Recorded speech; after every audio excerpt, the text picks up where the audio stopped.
नमस्कार दोस्तों, आशु education centre Gangapur city में आपका हार्दिक स्वागत है। हम वॉइस के बारे में चर्चा कर रहे थे। वॉइस के 3 पार्ट्स अपन पढ़ चुके। चौथा पार्ट से अपन का WH वर्ड से एक्टिव से पैसिव वॉइस बनाना। WH वर्ड से एक्टिव से पैसिव वॉइस बनाना। एक्टिव से पैसिव वॉइस बनाना AB से PV। चौथे पार्ट के अंदर WH वर्ड से हम किस प्रकार से एक्टिव से पैसिव वॉइस बनाएंगे, इसके विषय में आज हम चर्चा करते हैं और सीखते हैं कि किस प्रकार से एक्टिव से पैसिव वॉइस बनाई जाती है WH वर्ड की। सबसे पहले एक्टिव वॉइस में हमको 3 चीजें देखनी होती है कि सब्जेक्ट कहाँ है और मेन वर्ब कहाँ है और ऑब्जेक्ट कहाँ है। तो एक्टिव वॉइस का वाक्य यदि सेंटेंस WH वर्ड से शुरू होता है तो एक्टिव वॉइस का वाक्य WH वर्ड से ही शुरू होगा। WH वर्ड से ही शुरू होगा।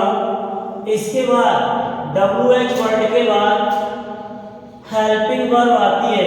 WH वर्ड के बाद हेल्पिंग वर्ब आती है और हेल्पिंग वर्ब के बाद सब्जेक्ट आता है। हेल्पिंग वर्ब के बाद क्या आता है? सब्जेक्ट मींस कर्ता आता है। कर्ता के बाद मेन वर्ब आती है। कर्ता के बाद क्या आती है?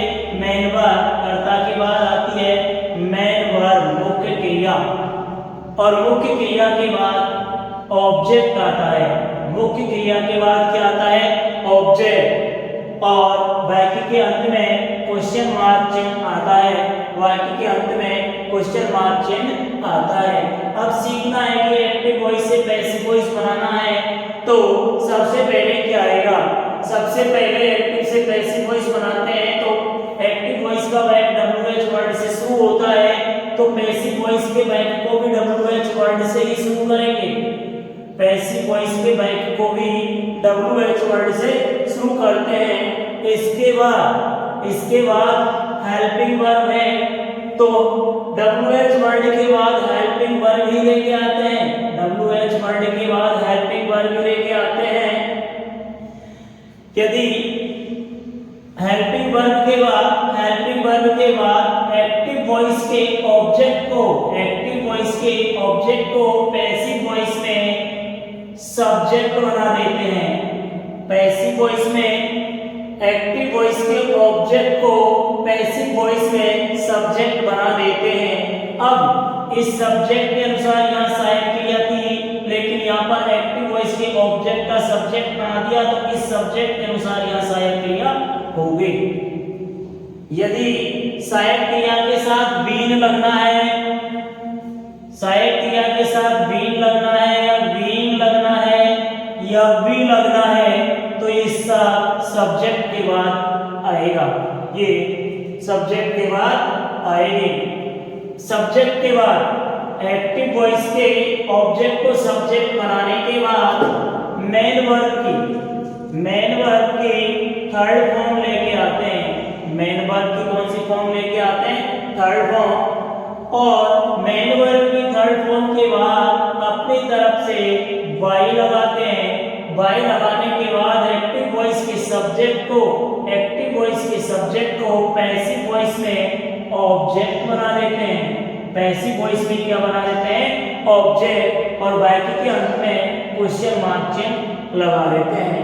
वाक्य के अंत में क्या लगा देते हैं?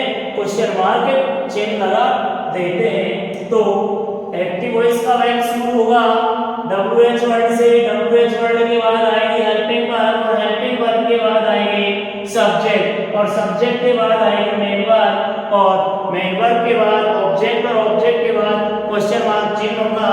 पैसिव वॉइस बनाते वक्त WH वर्ड के स्थान पर WH वर्ड ही आएगा। हेल्पिंग वर्ब के स्थान पर हेल्पिंग वर्ब ही आएगी। जैसा सब्जेक्ट होगा वैसी हेल्पिंग वर्ब आ जाएगी। हेल्पिंग वर्ब के बाद एक्टिव वॉइस के ऑब्जेक्ट को सब्जेक्ट बनाते हैं। सब्जेक्ट के बाद यदि सहायक क्रिया बी लेती है तो इस सब्जेक्ट के बाद आ जाएगा। इसके बाद मेन वर्ब की थर्ड फॉर्म लगाते हैं और मेन वर्ब की थर्ड फॉर्म के बाद बाई लगाते हैं और बाई लगाने के बाद वॉइस के सब्जेक्ट को पैसिव वॉइस में ऑब्जेक्ट बना देते हैं, पैसिव वॉइस में ऑब्जेक्ट बना देते हैं। फॉर एग्जांपल, उदाहरण के लिए एक्टिव वॉइस, एक्टिव वॉइस जैसे वह will you teach me English, अंत में क्वेश्चन मार्क चिन्ह। पैसिव वॉइस बनानी है, यहाँ पर व्हेन WH वर्ड है, व्हेन WH वर्ड है और विल यहाँ पर एक हेल्पिंग वर्ब है और यू सब्जेक्ट है, टीच मेन वर्ब है और मी ऑब्जेक्ट है। इंग्लिश भी ऑब्जेक्ट है, डबल ऑब्जेक्ट, लेकिन इससे पहले क्या बनेंगे, इसे पैसिव वॉइस। तो पैसिव वॉइस में ये था कि WH वर्ड के स्थान पर WH वर्ड आता है, हेल्पिंग वर्ब के स्थान पर हेल्पिंग वर्ब, यहाँ पर विल था तो विल का विल। इधर को देखिए, एक्टिव वॉइस के ऑब्जेक्ट को सब्जेक्ट बनाते हैं, एक्टिव वॉइस के सब्जेक्ट को ऑब्जेक्ट में यहाँ पर मी है तो मी का यहाँ पर सब्जेक्टिव हो जाएगा आई, और दोस्तों आई के साथ यहाँ पर विल सहायक क्रिया का प्रयोग नहीं किया जाता है, क्योंकि आई और विल फर्स्ट पर्सन होते हैं और फर्स्ट पर्सन के साथ यहाँ पर सेल्फ सहायक क्रिया का प्रयोग किया जाता है। जैसे कि यू यहाँ पर फर्स्ट पर्सन नहीं है इसलिए विल का प्रयोग हुआ। अब यहाँ पर कर्ता चेंज हो गया, ऑब्जेक्ट का सब्जेक्ट बनाया, मी का आई हो गया, सब्जेक्ट चेंज हो जाने पर यहाँ पर आई और विल के साथ सहायक क्रिया सेल का प्रयोग किया जाता है। इसके बाद यदि वाक्य में मॉडल के रूप में आ रहा है बी सेल, तो इनके बाद में हम बी और लगा देते हैं, इस सब्जेक्ट के बाद बी लगा देते हैं। बी के बाद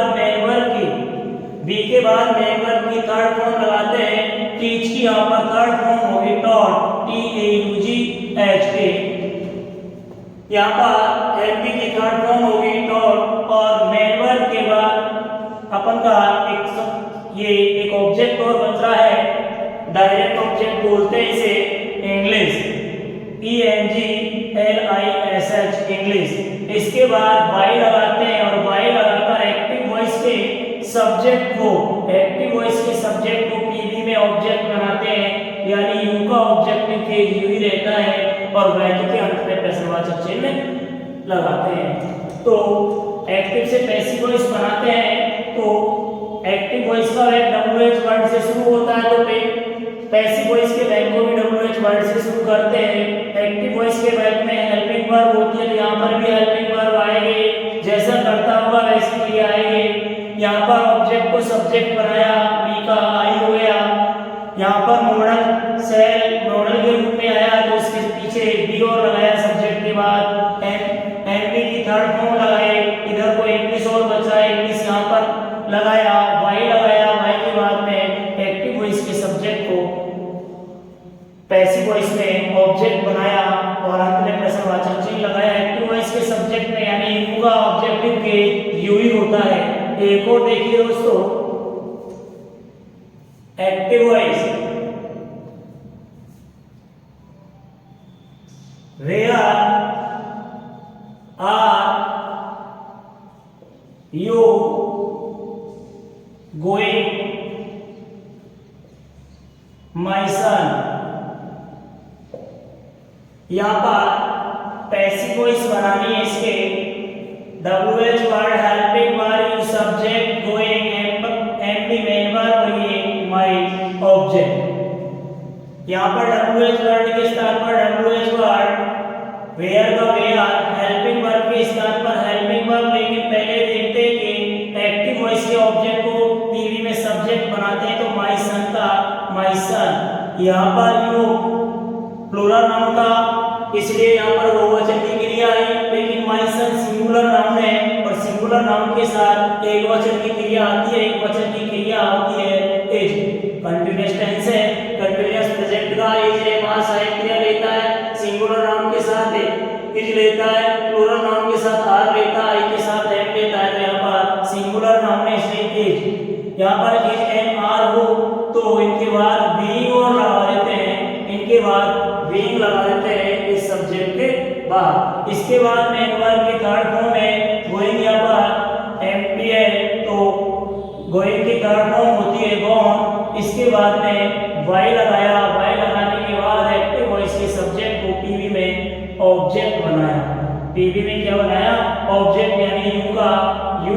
है, अंत में प्रश्नवाचक चिन्ह लगाया।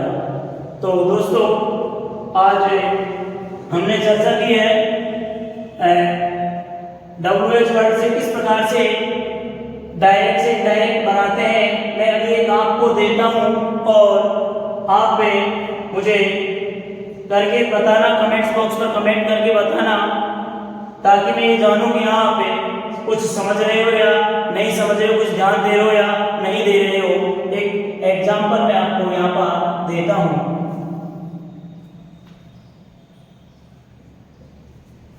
What is he saying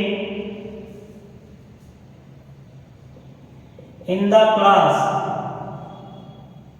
ये इसकी पैसिव वॉइस आपको बनानी है, कमेंट बॉक्स पर